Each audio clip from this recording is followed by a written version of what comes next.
Et nous partons aux Antilles ce matin en Guadeloupe avec vous, Stéphane Père. La Guadeloupe où le chlordécone, ce pesticide utilisé dans les plantations de bananes, continue d'empoisonner la vie des habitants 30 ans après son interdiction.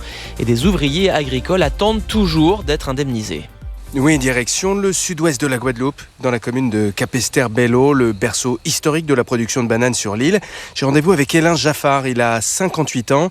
Et de 1988 à 2018, Elin a fait pousser la banane dans la plantation de Blondinière, à 2 pas de chez lui, régulièrement pour exterminer les charançons, tous les nuisibles. Lui et ses camarades répandaient à main nue et sans aucune protection les pesticides dont le curlone, le chlordécone. Sur la route là, derrière, sur le champ de banane, à côté, transporter la banane, faire des feuillages, mettre des produits. C'était sous forme de poudre et de grains, petits grains, comme le café moulu.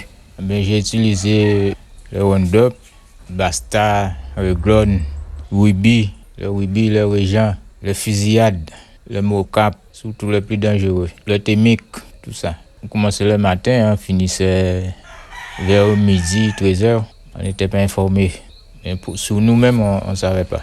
Elin se souvient aussi du petit Cessna, l'avion qui, dans le ciel, prenait le relais des ouvriers en arrosant les champs au chlordécone, tandis que lui et ses camarades cassaient la croûte sur la parcelle d'à côté, en respirant, se souvient Elin, les pesticides à plein nez. Nous, on ne pouvait pas supporter l'odeur, donc on commençait à vomir, et ça m'est arrivé 3 fois de tomber à cause de ces produits. Et notre santé se dégradait au fil des années. Même si j'ai failli y passer, mais je suis là aujourd'hui. On nous a sacrifiés. Alors Stéphane, cet homme a littéralement vu sa famille décimée.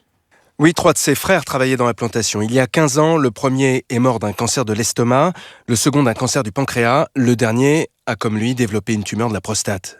Elin a subi, lui, l'ablation de sa prostate en 2019. Sa longue cicatrice sur le ventre en témoigne.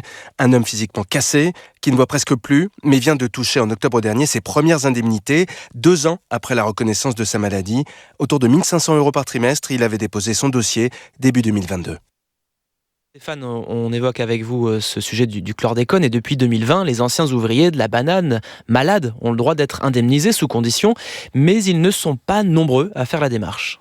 Oui, pour France Info, la Direction Générale de la Santé nous livre les derniers chiffres. Depuis 2020, seuls 200 dossiers ont été reçus, 84 en Guadeloupe, 114 en Martinique. Une goutte d'eau rapportée au nombre potentiel de malades dans cette région qui détient le taux record mondial de cancer de la prostate. Aujourd'hui, 154 ouvriers ont vu leur dossier validé. Chaque trimestre, ils touchent en moyenne 2 616 €, mais certains attendent toujours l'argent. Plus de 2 ans après avoir fait reconnaître son cancer de la prostate comme une maladie professionnelle, Tiburce Cléon vient de recevoir ses premières indemnités. Tiburce a travaillé dans la plantation Malénec dès 16 ans. Il en a 69 aujourd'hui. Vivre sans prostate, c'est vivre avec des fuites urinaires, des troubles de l'érection. Beaucoup d'ouvriers ont honte, dit Tiburce en créole.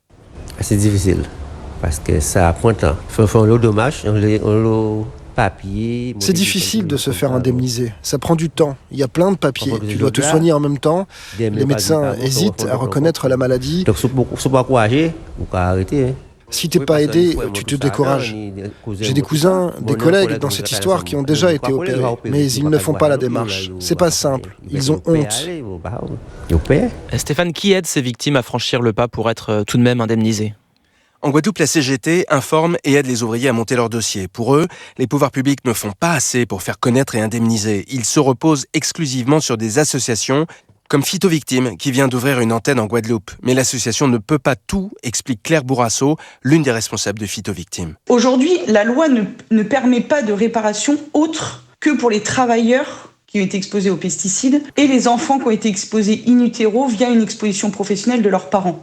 Aujourd'hui, les indemnisations pour les maladies professionnelles de manière globale sont totalement insuffisantes. C'est ce qu'on dénonce depuis des années, c'est ce que d'autres associations dénoncent. À aucun moment donné, nous, on a dit qu'on était là pour réparer le scandale du chlordécone.